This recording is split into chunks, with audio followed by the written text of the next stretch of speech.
Yang kedua tuan-tuan, nafsu ni tak suka dalam apa? Nafsu ini tuan-tuan, inna nafs la ammaratun bisu, la ammaratun bisu. Nafsu ini menyuruh kita buat jahat. Apa dia nafsu? Nafsu bila sebut saja tentang nafsu, dia akan menggalakkan kita buat jahat. Buat jahat ni terpulang pada kita. Jahat ni sangat luas pengertian dia tuan-tuan. Jahat seorang-seorang, jahat berdua, jahat tiga, jahat ramai-ramai. Macam-macam jenis jahat. Dan kerja nafsu ialah menggalakkan kita berbuat jahat. Sebab itu kena cari jalan macam mana nak mengalahkan nafsu jahat ni. Nafsu jahat ni macam-macam tuan-tuan. Okey, kadang-kadang nama dia dengki, kadang-kadang nama dia dendam, kadang-kadang nafsu jahat ni ialah nak melihat orang lain jadi susah. Nafsu jahat ni kadang-kadang suka melihat orang lain bergaduh. Nafsu jahat ni suka, dia suka apa? Dia suka dia tengok orang lain tak buat ibadat. Dia lalu 4-5 kali lalu kat tepi surau ni, naik motor. Bukannya dia buat apa, nak tengok ramai ke tak ramai kuliah. Tu ya. Tak ramai, yes. Dia balik rumah, dia beritahu isteri dia, 3 orang lihat padat muka tadi. Cuba melimpah sampai ke jalan pula. Haram jadah, ramai pula malam ni. Ni nafsu. Nafsu ni tuan-tuan, kalau kita pupuk dia, dia akan menguasai kita. Dan bila dia menguasai kita pada masa itu, hidup kita akan tidak lagi bertuhankan Allah, sebaliknya bertuhankan hawa nafsu. Walaupun pada hakikat dia mengaku la ilaha illallah, tapi dia letak Allah ke tepi, dia letakkan nafsu sebagai dia. Makan dengan penuh nafsu. Kita kata, mat, jaga-jaga kau tu kencing manis mak oi. Jagalah sikit. Kalau aku jaga pun dia tak ya kencing manis juga lantak aku lah. Engkau gagal. Kontrol lah. Kau tu sakit jantung, kau tak boleh buat macam ni. Ya tak ya pun kau sakit jantung juga. Dia dah mengikut hawa nafsu dia. Orang yang mengikut hawa nafsu dia tuan-tuan, sampai pada satu tahap, apa kata syaitan, apa kata benda-benda ni dia sanggup buat. Saya pernah jumpa tuan-tuan satu orang yang berubat penyakit saka. Dia ada saka. Kata bomoh lah saka. Saya kata, mana abang tahu yang abang ni ada saka? Bomoh cakap. Jadi apa tujuan jumpa saya? Nak tanya hukum. Bomoh tu cakap, kalau nak buang saka, saya kena gali balik kubur ayah saya dan ambil kain kapan ayah saya sebesar itu, 4 jari, selebor 4 jari. Lepas tu bagi dekat dia dan dia akan buat ubat untuk saya. Dah bagi belum? Dah korek dah. Dah ambil dah. Dah bagi dah. Dah bagi dah. Apa ubat dia? Dia ambil air, Tok Bomoh tadi ambil air, kemudian dia ambil kain kapan, dia baca doa, dia jampi, dia suruh saya minum. Dah minum belum? Udah. Itu datang jumpa saya buat apa? Korek pun udah, ambil kain kapan pun udah, minum air kain kapan pun udah. Buat apa datang jumpa saya? Nak tanya hukum, apa bedah lagi? Sekarang abang pergi ke hospital, cek perut, kok ada bakteria dalam perut tu. Hukum dia haram lah. Haram. Satu syirik, satu menjatuhkan maruah si mati dalam kubur, satu kau percaya pada bomoh, satu berapa banyak dosa abang buat lagi.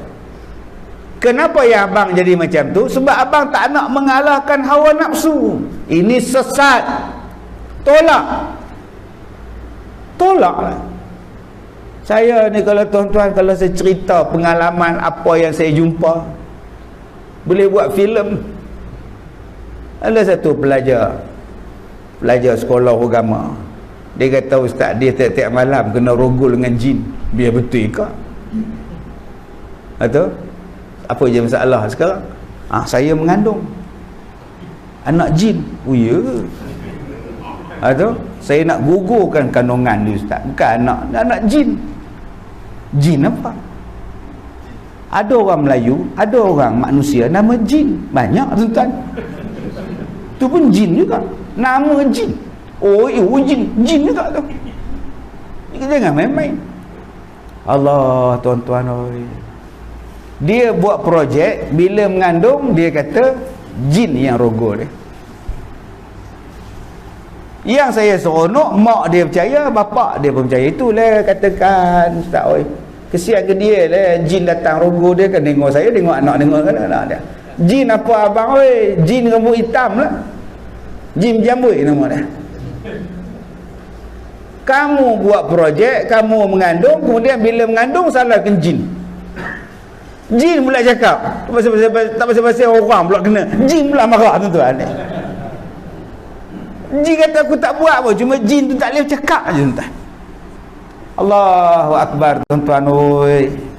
Ya, sebab tu Nabi dah sebut pada kita kan, ada 3 benda yang perlu disegerakan. Pertama, solat. Masuk waktu sembahyang. Jangan tangguh-tangguh, bila tangguhkan tinggal. Bila tangguhkan rasa seronok pula tak sembahyang, akhirnya lambat. Masuk isyak sembahyang, masuk maghrib sembahyang. Tak payah tengok bola lah, tengok Piramli lah, teater legenda lah, apa tak payah. Sembahyang dulu. Sebelum masuk waktu, tutup kedai sekejap 15 minit. Habis sembahyang, buka balik kedai. Nombor 2 kata Rasulullah, mayat bila dah siap.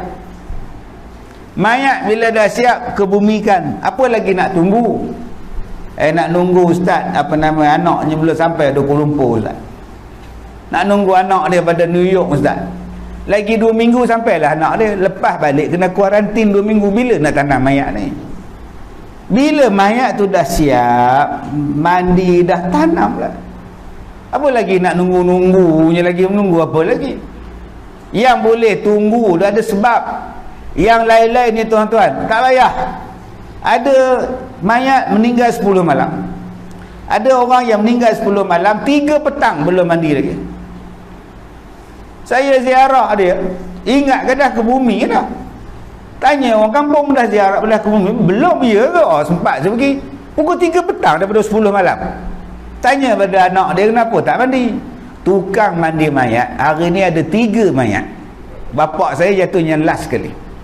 Jadi nak pergi sana dulu, nombor 2 mayat kedua pula, baru mayat ketiga bapak saya. Saya tanya, apa tu, kenapa anak beranak tak mandikan? Kami tak pandai ustaz. Pandai tak mandi hadas besar? Pandai. Anak dah 5 ustaz. Kalau gitu pandailah mandi mayat. Macam mana kau mandi hadas besar, macam itulah kau mandikan mayat. Itulah macam mana, serupa je, cuma kita mandikan pada orang. Bukannya susah. Tak ada bidara, tak ada sintok ustaz, tak ada apa lama semua. Tu kau pergi carilah kapur barus lah. Kedai mamak lepas tu minta kapur barus. Senang je mandi mayat ni. Tapi orang rasa takut sebab tak berani buat. Mandi yang paling senang ialah mandi mayat. Kalau mandi budak, dia melawan. Mandi budak kecil, masuk air sabun dalam mata, budak tu menangis. Mayat mana dia menangis? Tolak dia ikut, angkat dia ikut, kangkang dia ikut, tekan perut dia ikut. Tuan-tuan angkat kepala mayat pelan-pelan, ada dia marah? Apa main-main kepala? Ada mayat cakap macam tu tuan-tuan? Tak ada. Habis tu yang nak tunggu tukang mandi mayat tu pasal kesian pada orang mati ni. Yang ketiga, perkara yang perlu disegerakan ialah anak perempuan bila dah ada kufunya, bagi jalan. Ni zaman sekarang ni, anak perempuan dah ada kawan, dah ada kufu, dah bagi nikah. Dan tuan-tuan kalau nak nikah zaman ni lah paling jimat. Sekarang lah tuan-tuan. Kalau dulu jangan, satu kampung kena jemput. Sekarang tak payah lah, senang. Jimat belanja. Jadi akak-akak yang sedang menonton FB Live ni, nak nikah sekarang kau dah ada kawan tu, tunggu apa lama-lama lagi, jadi ikut lain nanti kan. Baik, kemudian hadis ke-214. Baik, hadis yang ke-214. Afdalun nasi mu'minun yujahidu fi sabilillah bi nafsihi wa malihi, sama mu'minun fi sya'bin minasy-syi'abi yattaqilla wa yada'un nas min syarrihi, rawahu al-Bukhari an Abi Sa'id al-Khudri. Sebaik-baik manusia itu ialah orang beriman yang mengorbankan dirinya, mengorbankan hartanya di dalam perang fi sabilillah. Ni yang terbaik sekali, orang yang berjihad dengan harta, berjihad dengan nyawa pada perang fi sabilillah. Yang ni kita tak terlawan tuan-tuan dengan para sahabat-sahabat dulu-dulu, para tabi'in, ya, yang memperjuangkan harta, nyawa mereka untuk Islam. Sampailah Islam sampai kepada kita sekarang. Tak terlawan kita tuan-tuan. Kita baru nak berperang mengalahkan subuh pun kalah. Nak buang selimut tu pun salah, kalah kita. Bayangkan kalau nak berperang dengan mereka ni, nak lawan mereka. Cukup hebat. Sebab tu Nabi kata afdalun nas, sebaik-baik manusia yang beriman, orang yang berjihad dengan harta, dengan nyawa mereka pada jalan Allah.